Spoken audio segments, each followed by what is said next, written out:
Baik, Assalamualaikum warahmatullahi wabarakatuh. Kembali lagi di channel Kalijaga Institute, teman belajar CPNS terbaikmu.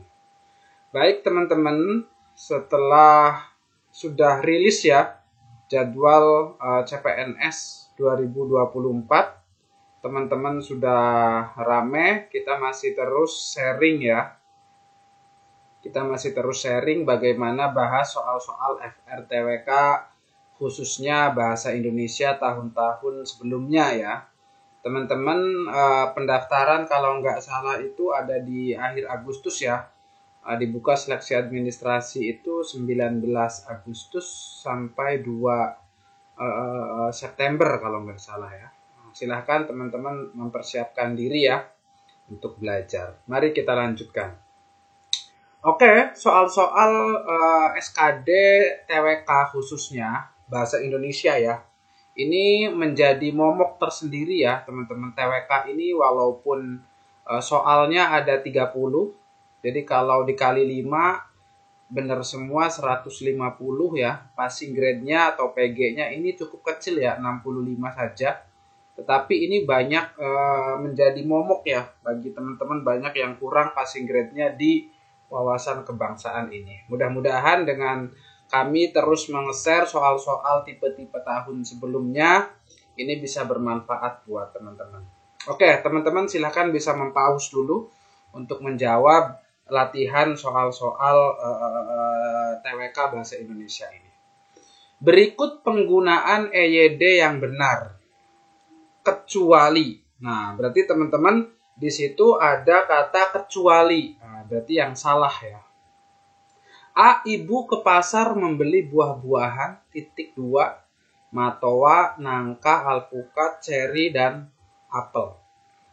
B. Tentang plagiarisme, para penulis Keraf 1997, Putra 2011, Wibowo 2013 sama-sama mengingatkan pentingnya pengutipan dan perujukan secara cermat untuk menghindari cap plagiat. C. Merdeka atau mati, seru Bung Tomo dalam pidatonya. D. Banyak pengaruh, ya, ini maksudnya pengaruh. Banyak pengaruh atau influencer. Banyak pemengaruh, udah bener berarti ya, maaf. Banyak pemengaruh atau influencer yang mendapat apresiasi karena konten yang membangun. Kecepatan mobil ini dapat mencapai 150 km per jam. Mana kira-kira yang salah? Oke, mari kita eliminasi aja. Di sini ada titik 2. Titik 2 ini berarti menyebutkan beberapa ya.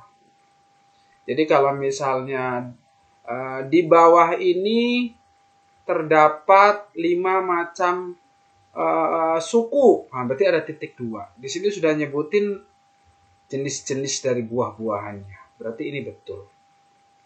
Yang B, tentang plagiarisme, koma, nah ini sudah betul. Para penulis Keraf 1997 ini sudah betul ya, koma, tahun ini adalah biasanya penulisan di body note ya, body note ini jadi ada titik koma ya, Putra koma 2011 koma, ini udah betul ya teman-teman ya, karena ini merupakan cara penulisan body note ya. Nah, kalau body note lebih dari satu orang, nah, di sini kan ada dari rujukan Keraf, Putra, Wibowo, urutannya juga sesuai tahunnya ya. Dari tahun yang paling lama sampai tahun yang paling ini. Nah, kalau misalnya cuma satu ya berarti selesai ya, koma terus ini. Ini kalau lebih dari satu kayak gini penulisannya. Berarti yang B juga betul. Yang C ini berarti ini ya, merdeka atau mati. Ini berarti kata kutipan langsung dan tidak langsung ya. Nah, kalau kutipan langsung berarti kayak gini, merdeka atau mati, seru Bung Tomo dalam pidatonya. Maka harus dikasih kutipan langsungnya ya. Kalau bisa juga ada kutipan tidak langsung, menurut Bung Tomo dalam pidatonya, menurut pendapat Bung Tomo, biasanya kayak gitu. Tapi kalau langsung dikasih apa ini namanya, tanda baca kutipan langsung ya, titik 2 atas ya, seru Bung Tomo dalam pidatonya. Banyak pemengaruh atau influencer, ini adalah kata asing ya, maka kalau kata asing harus dimiring ya. Kemarin sudah sempat dibahas di part 8 ya. Kecepatan mobil ini dapat mencapai 150 km per jam. Oh, ini ada double ya. Ya, jadi satu aja kalau mau pakai garis miring ya. Garis miring, jangan ini namanya pemborosan. Ya, maka tidak sesuai dengan EYD-nya. Begitu ya, teman-teman. Kita lanjut nomor 2. Apa ini? Gagasan utama yang kita ambil. Ingat-ingat kemarin di part 8 juga sudah dibahas ya. Gagasan utama itu ada yang di atas atau yang di depan, namanya deduktif. Kalau yang di belakang, namanya induktif. Gimana Pak cara menghafalnya? Cara menghafalnya sesuai EYD ya.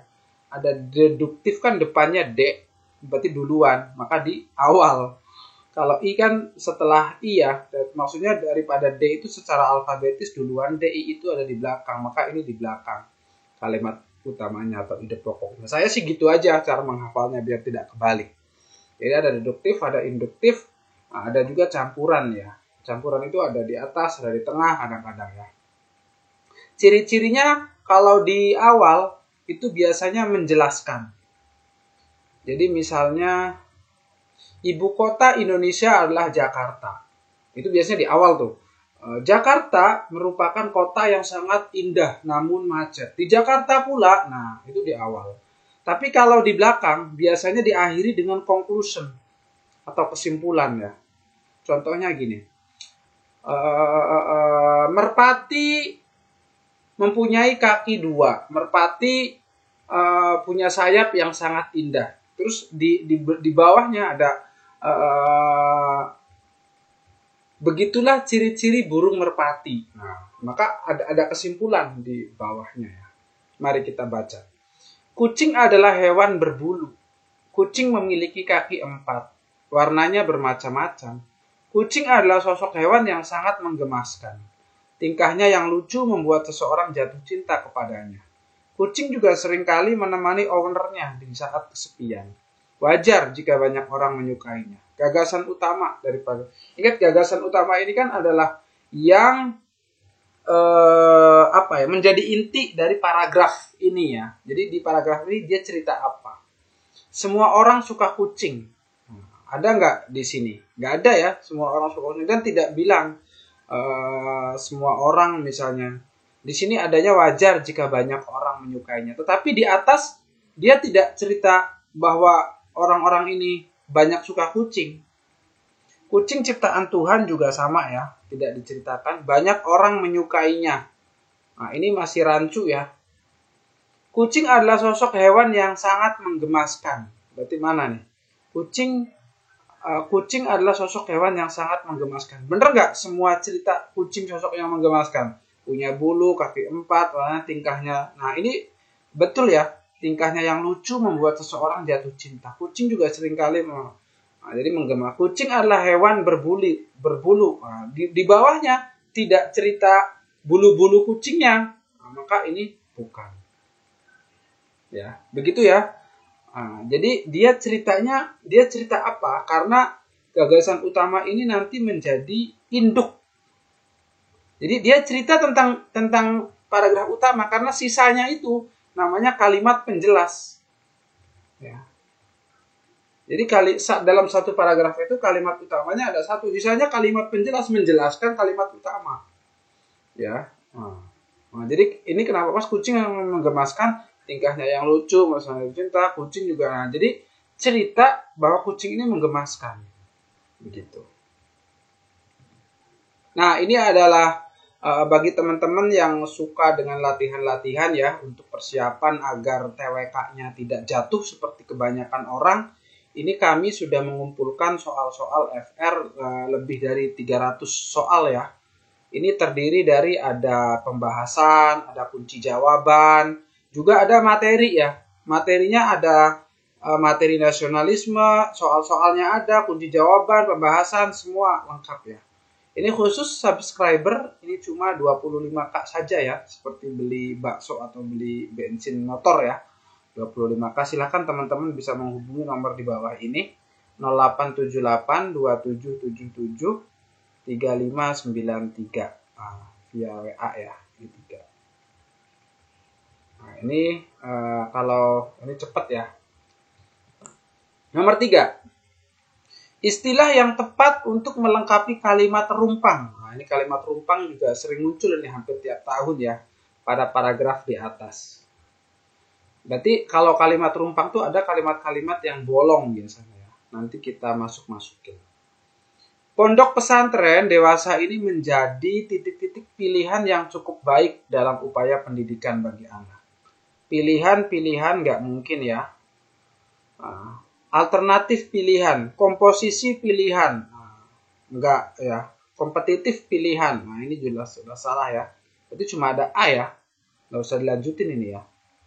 Sistem pendidikan agama yang secara khusus diintegrasikan dengan pendidikan umum menjadi nilai jual yang cukup menjanjikan. Selain itu para santri juga secara langsung akan terdidik disiplin dengan pola pembelajaran yang ada di pondok pesantren. Iya ya, karena di awal ini sudah pada keeliminasi ketika mengisi kalimat rumpang yang pertama. Oke, nomor 4 teman-teman. Temukan salah satu dari kalimat yang ada di bawah ini dengan penggunaan kata yang tidak baku. Nah, ini kata baku, tidak baku ini hampir muncul terus ini. Tiap tahun ya, teman-teman ya. Ini hampir rutin munculnya. Baku dan tidak baku. Di sini tidak baku kecuali, berarti dicoret aja. Berarti baku. Jadi tidak baku kan nyari yang tidak, kecuali berarti nyari yang baku. Rani membeli obat di apotik. Nah, ini baku atau tidak baku? Andri berulang kali membeli kelapa di pinggir jalan. Nah, ini berulang kali ya. Amandemen pertama UUD 1945 dilakukan dalam sidang umum MPR pada 14 sampai 21 Oktober 1999. Mana kira-kira yang baku tidak baku? Yang amandemen ini. Rencana undang-undang tadi sudah disahkan. Nah, ini disahkan oleh para DPR. Klub sepak bola kesukaan Rian menang pertandingan hari ini. Mana nih? Klub ini ya, yang lain sudah benar. Klub. Mana yang baku? Apotik. Apotik ini tidak baku ya. Mana yang baku? Yang baku adalah apotek. Ya, pakai E ya. Menurut Kamus Besar Bahasa Indonesia. Nah, berulang kali. Apa coba berulang kali ini tidak baku ya. Jadi tidak baku itu sudah terpengaruh oleh bahasa daerah, bahasa gaul, bahasa percakapan ya. Itu menjadi tidak baku ya. Jadi baku itu awalnya ya. Berulang kali ini sudah tidak baku ya. Bakunya itu adalah yang benar adalah berkali-kali. Jadi Andri berkali-kali membeli kelapa di pinggir jalan. Jadi berulang kali itu sudah terpengaruh ya. Amandemen. Nah, amandemen baku atau tidak nih? Amandemen. Ini adalah tidak baku ya. Yang baku pakai E. Amandemen. Amandemen. Gitu ya. Disahkan. Disahkan juga ini tidak baku ya. Harusnya tidak ada Y-nya yang bakunya. Disahkan. Gitu. Nah, berarti yang baku ini yang ini. Yang tidak bakunya yang klub. Karena ini terpengaruh oleh bahasa asing. Bahasa Inggris. Ya, seperti kata tidak, ini baku. Yang tidak baku enggak ini sudah terpengaruh bahasa percakapan sehari-hari namanya. Tidak, enggak. Saya ini baku. Tapi kalau gue, ini tidak baku ini. Karena sudah terpengaruh oleh bahasa percakapan sehari-hari ya. Oke, nomor 5. Kalimat yang sesuai dengan kaidah tata bahasa. Baik itu ejaan maupun tanda bacanya. Sehingga mudah dipahami oleh pembaca atau pendengarnya disebut kalimat apa, teman-teman? Jadi sudah sesuai kaidah, baik ejaan maupun tanda bacanya, mudah dipahami. Kira apa nih? A. Kalimat penjelas. kalimat utama, kalimat efektif, kalimat nyata, kalimat persuasif. Nah, ini yang penjelas, ini kalimat penjelas ini kan buat kalimat menerangkan tentang kalimat utama ya. Jadi kalimat penjelas ini adalah kalimat yang menjelaskan kalimat utama. Begitu ya. Nah, ini kalimat utamanya tadi ya. Kalimat utama ya ide pokok, kalimat yang menjadi pokok suatu paragraf. Kalimat efektif ya ini kalimat yang sesuai dengan bahasa kaidah ini. Kalimat nyata nggak ada. Persuasif itu ada unsur ajakan ya. Ajakan, bujukan ya. Ini jawabannya yang C, yang efektif ya teman-teman. Jadi kalimat efektif adalah kalimat yang sesuai dengan kaidah tata bahasa, baik itu ejaan maupun tanda bacanya. Begitu ya teman-teman, kita akan rutin men-share bagaimana soal-soal bahasa Indonesia TWK khususnya ya. Ini sudah part 9, nanti satu lagi part 10 ya. Habis itu kita 10 part juga ke TIU nanti ya.